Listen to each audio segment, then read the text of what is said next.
আল্লাহ তাআলা কিয়ামতের কঠিন ময়দানে, যেদিন স্বামী স্ত্রীকে চিনবে না, স্ত্রী স্বামীকে দেখে পালিয়ে যাবে, বন্ধু বন্ধুরে চিনবে না, পীর সাহেব মুরিদরে চিনবে না, মুরিদ পীর সাহেবরে চিনবে না, দলের কর্মী তার নেতারে চিনবে না, নেতা তার কর্মীরে চিনবে না, বন্ধু বন্ধুরে দেখে পালাবে। এই কঠিন মুহূর্তে সূর্যটা মাথার কাছে চলে আসবে, জমিনটা তামার জমিন হবে, আজকের জমিনের মতো নয়। মানুষ ঘর্মাক্ত, ক্লান্ত, শ্রান্ত মাথার মগজগুলো কানের ছিদ্র আর নাকের ছিদ্র দিয়ে বেয়ে বেয়ে পড়বে। বিশ্বনবী ফরমান, ময়দানে 7 শ্রেণীর ব্যক্তিকে রব্বুল আলামিন তার আরশের নিচে ছায়া দিবেন। তার মধ্যে প্রথম শ্রেণীর ব্যক্তি হলো ইমামুন আদিল। ইমামুন আদিল, ন্যায়পরায়ণ শাসক, যে ইনসাফের সাথে বিচার করে, যে জাস্টিস সমাজে সার্ভ করে, যে সুশাসন নিশ্চিত করে, ওই ইমামুন আদিল। আদিল শব্দটা বুঝছেন না? ইন্নাল্লাহা ইয়া'মুরু বিল আদল, পাইছেন? আদিল। 7 শ্রেণীর ব্যক্তিকে আল্লাহ তাআলা সুশীতল আরশের নিচে ছায়া দিবেন, যেদিন তার দেয়া ছায়া ছাড়া কোনো ছায়া থাকবে না। এর প্রথম হচ্ছে ইমামুন আদিল, ন্যায়পরায়ণ শাসক। চিল্লায় বলেন সুবহানাল্লাহ। আবার বিশ্বনবী বললেন, ইন্নাল মুকসিতিনা ইনদাল্লাহি আলা মানাবিরা মিন নূর আন ইয়ামিনির রহমান। কিয়ামতের দিন যারা ন্যায়পরায়ণ হিসেবে আল্লাহর সামনে দাঁড়াবে, কিয়ামতের দিন রব্বুল আলামিন তার আরশের ডান দিকে ওই ন্যায়পরায়ণ লোকদের জন্য আরশের ডান দিকে একটা নূরের মিম্বারে তাদেরকে বসার সুযোগ করে দিবে। আল্লাহর আরশের ডান দিকে ন্যায়পরায়ণ লোকদের জন্য আল্লাহ তাআলা নূরের মিম্বার বানাবে। 4টেখানে কথা মনে করেছেন? আল আদাল, জাস্টিস। ইন্নাল্লাহা ইয়া'মুরু বিল আদল। আল্লাহ তাআলা এই আদালতের নির্দেশনা দেয়, সুবিচার, সুশাসন। প্রিয় ভাইয়েরা, এটা আমরা বাংলাদেশে চাই কি চাই না? এই যে অরাজকতা, এই যে অন্যায়, এই যে জুলুম, এই যে ইনকনসিস্টেন্সি, সমাজের অসঙ্গতির প্রধান কারণ জাস্টিস নাই, সুবিচার নাই, সুশাসন নাই। শেষবারের মতো আওয়াজ করে বলেন তো, আমরা বাংলাদেশে আদল চাই কি চাই না? তাহলে প্রথম নির্দেশনা শেষ, আল্লাহ তাআলা তোমাদেরকে আদলের আদেশ দেন। এরপরে আল্লাহ বললেন, আমি তোমাদেরকে ইহসানের আদেশ দেই। ইন্নাল্লাহা ইয়া'মুরু বিল আদলি ওয়াল ইহসান। আমি তোমাদেরকে যেমনি আদলের নির্দেশনা দেই, তেমনি ভাবে তোমাদেরকে ইহসানের নির্দেশনা দেই। ইহসান, আওয়াজ করে সবাই বলেন তো ইহসান। সবাই বলেননি, সবাই বললে এতটুকু আওয়াজ হবে আমি বিশ্বাস করি না। আওয়াজ করে বলুন আল ইহসান। ইহসান মানে কারো প্রতি সফট হার্টেড হওয়া, মহানুভব হওয়া, অনুগ্রহ পরায়ণ হওয়া, অনুগ্রহশীল হওয়া, একে অপরের প্রতি দয়াদ্র হওয়া। একে অপরের প্রতি দয়াদ্র, অনুগ্রহশীল হওয়া ছাড়া মানবিক সমাজ কশিনকালেও গঠন করা সম্ভব না। প্রিয় ভাইয়েরা, সুন্দর আচরণ দিয়ে, ইহসান দিয়ে যা জয় করা যায়, নরম আচরণ দিয়ে যেটা অর্জন করা যায়, কঠোরতা দিয়ে সেটা পারা যায় না। বিষ্ণু ঈসা ইসলাম ইহসান দিয়ে, কোমল আচরণ দিয়ে, তার অনুগ্রহ দিয়ে তিনি অনেক কাফিরের হৃদয়কে জয় করে ফেলেছেন। সাইয়েদনা সুমামা ইবনে উসাল রাদিয়াল্লাহু তাআলা আনহুর কথা মনে পড়ে যায়। তিনি ছিলেন ইয়ামামার বাদশা। মদিনাতে বিশ্বনবীকে হত্যা করার নিয়তে এসেছিলেন, গোপনে গোপনে বিশ্বনবীকে হত্যা করে আবার ইয়ামামাতে তিনি ফিরে যাবেন। কিন্তু কি অবাক করা কাণ্ড, হত্যা করতে পারে নাই, সাহাবাদের হাতে তিনি ধরা পড়ে গেলেন। সাইয়েদনা সুমামা ইবনে উসাল রাদিয়াল্লাহু তাআলা আনহু হত্যার নিয়তে আসলেন, কিন্তু হত্যা করতে পারলেন না। সাহাবারা ওনাকে ধরে ফেললেন, ধরে মসজিদে নববীর পিলারের মধ্যে বেঁধে রাখলেন। সুমামা ইবনে উসাল, সিরাত থেকে শুনে, সিরাত থেকে শোনাচ্ছি, রাদিয়াল্লাহু তাআলা আনহু ইয়ামামার অধিপতি ছিলেন। ইয়ামামা বিশ্বনবীকে হত্যার জন্য আসছেন, ধরা পড়ে গেছেন, এখন মসজিদে নববীতে বেঁধে রাখছে, তার মানে বন্দী। তো এখন স্ট্যাটাস কি? বন্দী, ক্যাপটিভ। তো বিষ্ণু ঈসা ইসলাম সাহাবাদেরকে বললেন, তার খোঁজ খবর নিও, সুমামা ইবনে উসালের খোঁজ খবর নিও। সাহাবারা বলেন, ইয়া রাসূলুল্লাহ, আপনাকে হত্যা করতে এসেছে, তার তো কঠিন ক্যাপিটাল পানিশমেন্ট হওয়া দরকার, কঠিন শাস্তি হওয়া দরকার। বিশ্বনবী বললেন, না, আমি যেটা জানি তোমরা সেটা জানো না। তোমরা সুমামার সাথে ভালো আচরণ করো, বিশ্বনবী সুমামার কাছে গেলেন। প্রথম দিন যে তিনি কালেমার দাওয়াত দিলেন, ইমানের দাওয়াত দিলেন, ইসলামের দাওয়াত দিলেন, রিসালাতের দাওয়াত দিলেন, আখিরাতের দাওয়াত দিলেন। পরের দিন যে বিশ্বনবী সালাতের দাওয়াত দিলেন, যাকাতের দাওয়াত দিলেন, ইসলাম কি, কিভাবে, কেমন করে পালন করতে হয় চমৎকার আর্টিকুলেট করতে শুরু করলেন। তন্ময় হয়ে সুমামা ইবনে উসাল রাদিয়াল্লাহু তাআলা আনহু বিশ্বনবীর কথাগুলো শুনতে আরম্ভ করলো। একদিন নয়, 2 দিন নয়, টানা 3 দিন বিশ্বনবী সুমামার কাছে ইসলামকে প্রেজেন্ট করেছেন, উপস্থাপন করেছেন। আওয়াজ করে বলেন, কয় দিন? 3 দিন। 3 দিন মসজিদে নববীতে বাধা। আর সাহাবীদেরকে বললেন, তার খোঁজ খবর নিও, তোমরা যে রুটি বানাও এর মধ্যে সবচেয়ে ভালো আটার রুটিটা তারে দিও, সবচেয়ে রিফাইন্ড খেজুর, যেটা পিওর খেজুর, এটা তারে দিও। আর বিশ্বনবী নিজের উট থেকে দুধ দহন করে ওনার বাড়ির এক কর্মচারীকে বলেছেন, দুধ দহন করে সুমামার জন্য নিয়ে যেও। সুবহানাল্লাহ পড়বেন না? সবাই তো অবাক, ইয়ামামা থেকে আসছে নবীকে হত্যা করতে, বিশ্বনবী দেখে তারে জামাই আদর করে, তাকে মজার মজার খাবার দিও, দুধ দিও, আদর আপ্যায়ন করো।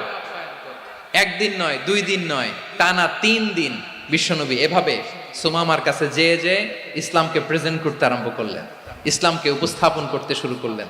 আর তাকে চমৎকার এন্টারটেইনমেন্ট, আপ্যায়ন দিতে আরম্ভ করলেন। টানা 3 দিন যখন ইসলামের দ্য বিউটিজ অফ ইসলাম, ইসলামের সুমহান বাণী, সৌন্দর্য তার কাছে উপস্থাপন শেষ, তাকে আপ্যায়ন শেষ, বিশ্বনবী বললেন সাহাবাদেরকে, যাও এবার সুমামার হাতের পায়ের রশি দুটো খুলে দাও। সাহাবারা বললেন, ইয়া রাসূলুল্লাহ, কি বলেন আপনি? ও তো হত্যাকারী, সুযোগ পায় নাই, আপনারে মারতে পারে নাই, ছেড়ে দিলে আবার ও আপনার উপর তলোয়ার নিয়ে ঝাঁপিয়ে পড়বে। নবী, এই সিদ্ধান্ত আপনি নিতে যাবেন না। বিশ্বনবী বললেন, যেটা বলেছি সেটা করো, সুমামার রশিগুলো ছেড়ে দাও, সুমামার হাতে পায়ের রশিগুলো যে তোমরা খুলে দাও।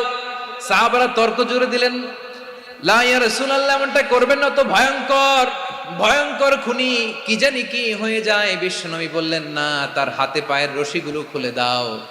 সাহাবারা বিশ্বনবীর কথা মতো তার হাতে পায়ের রশিগুলো খুলে দিল।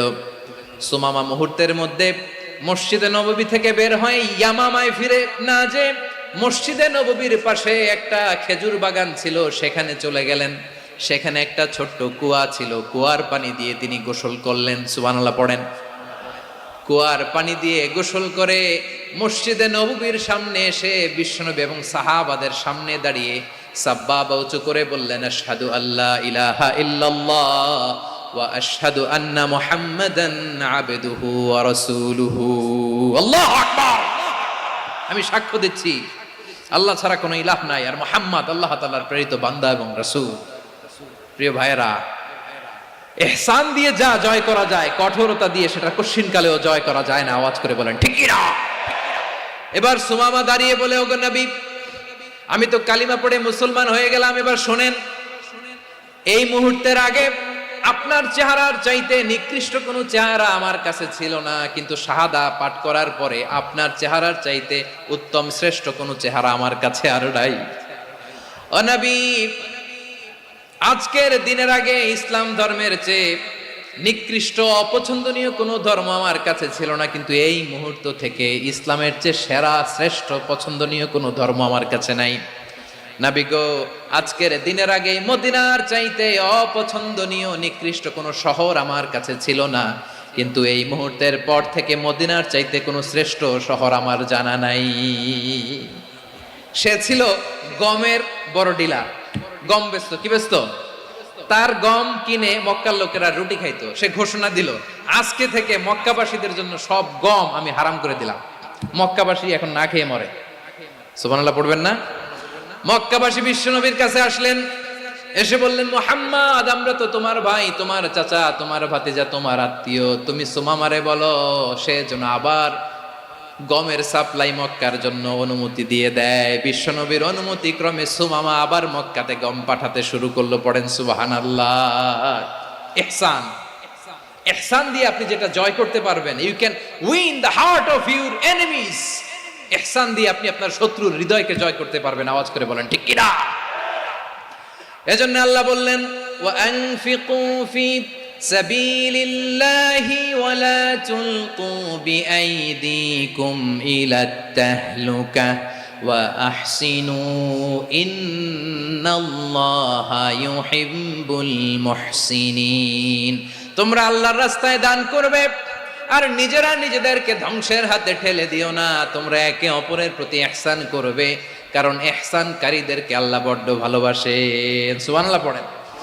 আবার সূরা রহমানে আল্লাহ বললেন, হাল জাযাউল ইহসানি ইল্লাল ইহসান ফাবিআইয়ি আলা, সবাই পড়েন, ফাবিআইয়ি আলাই রাব্বিকুমা তুকাযযিবান।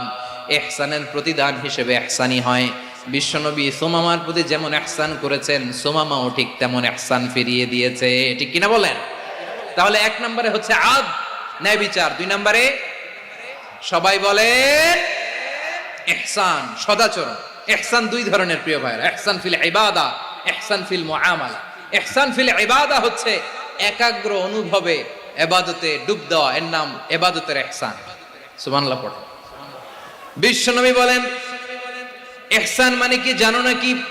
হাদিসে জিবরিলে সাইয়েদনা জিবরিল আলাইহিস সালাম বিশ্বনবীকে বললেন, আখবিরনি আনিল ইহসান। নবী আমাদেরকে বলেন ইহসান মানে কি? বিশ্বনবী বললেন, আনতা আবুদাল্লাহা কাআন্নাকা তারাহু ফাইন লাম তাকুন তারাহু ফাইন্নাহু ইয়ারাক। ইহসান মানে হলো এমন ভাবে তুমি আল্লাহর সামনে নিজেকে উজাড় করে ইবাদত করবে, তুমি ভাববে তুমি আল্লাহকে দেখতে পাচ্ছ।